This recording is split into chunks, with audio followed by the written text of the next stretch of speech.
at 1,400 hours. This is Grant Lee and the story of Gamma. Gamma is an incredible AI presentation tool. They have grown to over $50 million in ARR in under 2 years.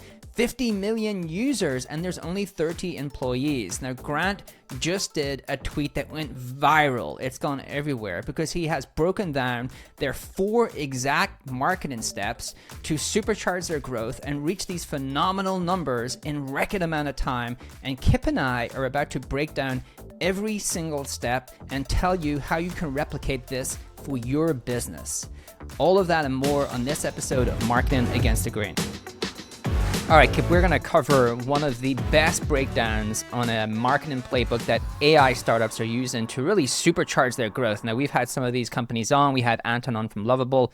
These companies are growing faster than anything we've ever seen before. And I think the breakdown we're going to give you is from one of these companies, and it's the best playbook that has kind of been distilled into real tactics to show you how these AI startups are growing so fast. What everybody's saying is like, oh, these AI startups are just growing because they have these cool AI products.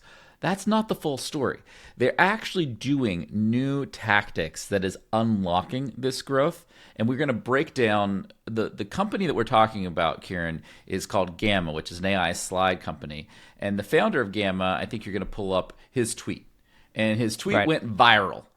If you are a nerd like us, you care about marketing and AI, I think you probably saw it everywhere over the internet. Is that right? Yeah, because he really did break it down. It's obviously they have done this. Sometimes you see a lot of these tweets and they're not true, right? It's just people trying to put best in class to get engagement or bet things out there to get engagement. But you can see that they've actually distilled this playbook, really figured it out and helped to scale their growth. They're at like $50 million in ARR, annual recurring revenue. They're over 50 million users and they're 30 employees. Like, it's kind of bananas how large these companies are growing with such a small amount of people. And what was really cool is a lot of people think these companies are just growing because they're AI, right? Mm-hmm. Oh, wow, it's the magic of AI. They're a new tool. They can do new things. And they don't really need marketing. But like, this is a good example of a company that have done marketing from day one. Like, marketing is a big component of why they were able to grow so very, very fast. And if you break down the math real quick, just for context to everyone, he's basically saying they spent $5 million to get to $50 million of annual reoccurring revenue. In the pre-AI era, a company would have spent what, Kieran? 100? Yeah. 150, $200 million to get to 50 million in annual reoccurring revenue. So the math and the economics are what's breaking out these growth rates into such kind of exponential curves. And we want to break down for you what the heck they're actually doing and what you can go and do. So given that, Kieran, the number one thing he put at the top of his list, and I don't think it's an accident, is influencer marketing. And it's something you and I have been doing for a long time, but I'd love for you to break it down. I know because you are, I think, an expert in this topic. The influencer marketing really is AI's native companies, AI startups, new form of viralities. Here's the thing. Traditional marketing is broken. The smartest companies have figured out a completely different approach, influencer-led growth. Instead of hoping for organic shares, they're systematically recruiting hundreds of creators to manufacture word of mouth at scale. We're talking 10 to 20 times better capital efficiency than traditional marketing. Well, we've put together the complete playbook, 10 prompts that show you exactly how to discover creators at scale, build viral loops through influencers, and turn top performers into trainers who actually scale your entire program. Get it right now. Scan the QR code or click the link in the description below. Now, let's get back to the show. So like pre-AI, we had this thing called product-led growth. Product-led growth allowed users to use products prior to them ever having to talk to a human. And there was these mechanics in that product that allow you to get what we call virality, which is people sharing the product with other people. A good example of this is Dropbox. Dropbox is one of the most famous examples where I store some files, I share that link with you, you're like, wow, like I can access these files, and there's this app called Dropbox. I should also get that app, right? That's a form of virality. Yeah. That has kind of been done to death now. Those mechanics don't work as well. And I think the way these companies are growing, what's fascinating about Gamma, there was no mention of like product virality. It's really influencer marketing, as you said, was number one. And the reason influencer marketing, I think, is the new form of virality for these companies is a couple of reasons. Number one, a couple of years ago, like 2021, we bought the hustle, right? You and I were like, hey, we think creators, we think content, we think personality-led growth is a big thing. We see that now today. It's happening. Creators in B2B have a ton of audience, right? So a lot of the audience is owned by these individual creators, and that's who people want to get their content from. And the second thing is because you pair creators with cool product demos, because these product demos look magical. Gamma is an app that allows you to build slides automatically. I will say I'm a big GenSpark user. I actually got back into Gamma last month. It's so much better than I had even thought. Oh, it's nice. Like I need to retry it then. They've really built an incredible tool. I didn't realize they had come on such a short amount of time. So it's a magical tool. I'm building decks with text to world-class looking decks really easily. So the product demo is kind of magical. Those two things set up a pretty great foundation to start to distribute your product through these creators who have all of that audience. Hold on. One of the things I want to break down on influencer marketing, Kieran, I got a couple takes here that nobody ever talks about. One take is influencer marketing is about outsourcing product virality. So instead of you being obsessed with product virality for your own product, you're saying, hey, you know who's forgotten more than I'll ever learn about virality? Freaking Meta, for example. And like the Instagram viral loops are crazy, and the TikTok viral loops are crazy. So I'm going to go play there and leverage their viral loops instead of trying to build my own, right? Like that's one reason it works, because you are getting the scaled viral loops of these amazing growth teams and you're taking advantage of them, where they have figured out the dynamics of like, oh, we're going to ask somebody to follow you if they share your story and all these things, right? The second thing, Kieran, that I think is very, very important is that like the math and discovery around this changed. In the old world of companies, it was like, oh, I've got this ROAS model and I'm looking for these direct response metrics and we're all kind of competing using the same math and the costs kind of go up and you need a lot of money. Now it's like you can be much more creative with your math. And what I mean like that, you work out these partnerships with these influencers that are more bespoke, but you can be like, hey, I'm going to pay to get you more followers so that you get more followers, I get more signups. You can do very creative things that you could not do with like these very traditional programmatic ad platforms. And those are two aspects of this influencer marketing playbook that I don't think people talk about at all.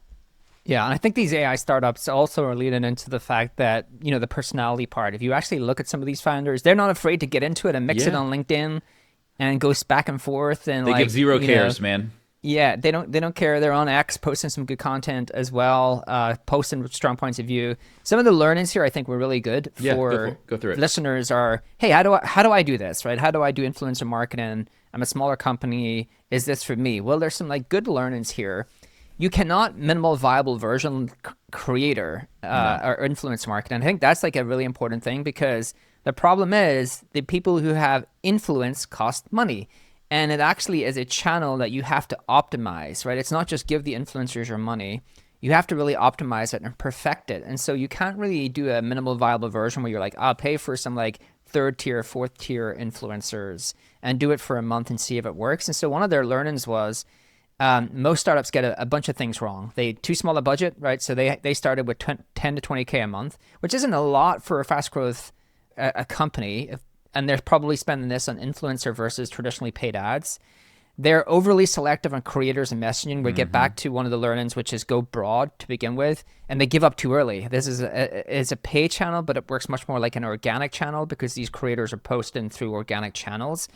So I think there are three good learnings, but I think one of the things he talked about here is you really want to go broad, right? So he said list of creator personas with audiences that care about your product, right? So you want to actually find an exhaustive list of people in that space who are going to be actually passionate about your product, because you're going to want to try a lot of influencers until you find your core. What he says is like 90% of all of the reach comes from 10% of the content, which means it's going to be a small subset of your creators. I think this is a very important point, Kieran, because this is a shift in everybody's thinking. It used to be like, cool, I'm going to write blog articles or I'm going to do social media posts. And it's about like consistently doing that and getting them a little bit better every time. That game has changed to where it's like, I need big hits. And it's like, I'm going to have big hits or I'm going to have misses, and there's not going to be a lot in between. And these companies that are getting really sharp trajectories are all about maximizing the number of big hits that they can create from like a viral perspective, especially on these like short form video platforms. Right. And I think the big thing here is, right, to kind of cover off the rest of the influencer marketing learning. So one of the roles I said is going to be really important in the future recently on LinkedIn was creator-led manager. And so what I mean by that is this team is really your content team. So when you think about it, that manager is going to have to figure out the mix of creators with the right mix of channels and the right mix of content formats that work for those channels, and then condense it all into the small subset of creators, platforms, and content mix that really works. And one of the things I want to kind of get your take here is, one of the interesting things about TikTok, and I know this because I know some people who are TikTok influencers and have kind of talked me through how this works, is TikTok is kind of unique in terms of how people approach that as an influencer channel. So in all these other channels, I want access to your audience. So you post through your channel. And TikTok, because the algorithm rewards new channels just as much as it rewards existing channels, what people do there is they actually get the influencers to create brand new channels. And they create brand new channels, create content, because then they don't have to adhere to their brand guidelines or whatever they're trying to do in their core channel. They can start from fresh just for you and your content. And they do this at scale, right? They might take on hundreds of creators and they all launch new channels. And then they see after 30 days what's working, and whatever channels are really working, they hand over the ownership to the brand. And we know some companies are doing that. I think Roy and Cluey is doing something like that. But that's pretty fascinating, like, because you can actually really today, I don't know if this will change, but you can really scale TikTok influencer marketing much, much quicker than you can any other platform. The reason for this, my take on this, goes back to the hits. You and I know, to have a big hit, what do you need? As many attempts as possible. Right. Right? And so what you can do on TikTok that you can't do anywhere else is just have way more attempts. If you have 100 creators and you've got like this kind of pay per performance viral bonus structure for them where you pay them a little bit, but if the post really takes off, then they get a lot. Then it's like, cool, well, my only barrier to distribution growth is how many creators I have and how good those people are. Exactly. Right? There's no platform friction. Not every throw is going to be a touchdown, Kip, because You're into American football and I love it. You have heard, so just to let our listeners know, something amazing has happened. I've always watched documentaries in American football, but I would never watch 4 hours of American football. I did not know the NFL have created the perfect sport. The 13-minute game. And so what I do now is I don't know any of the results and I go watch the 30-minute highlights, and that has all you need to see because it has all the stuff that actually happens. Everything else is just commercials and Americans being wowed by things going on around them at the game, not actually watching the game.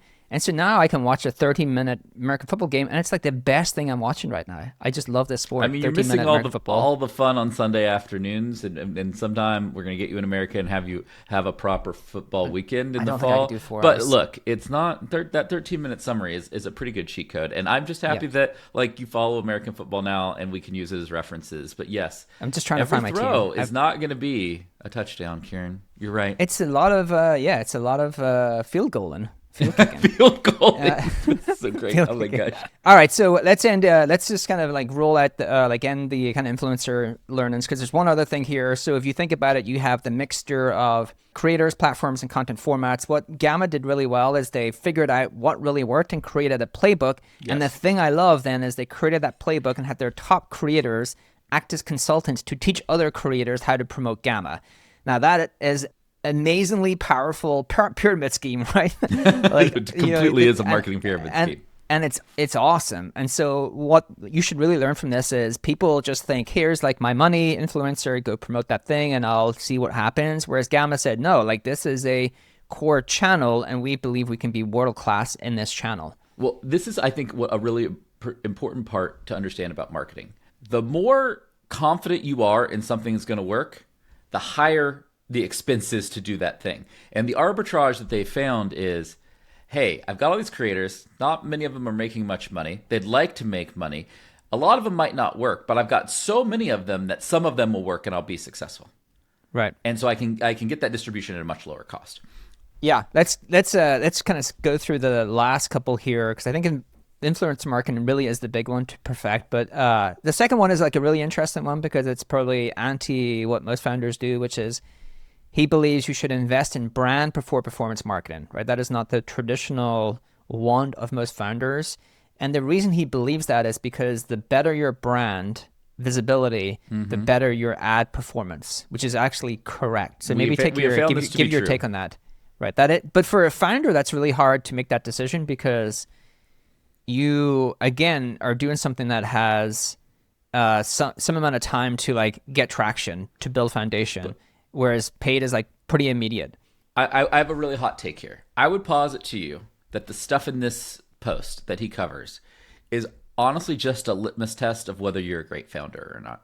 And you understand marketing? Well, no, it's not even understand marketing. All he is doing is buying low and selling high.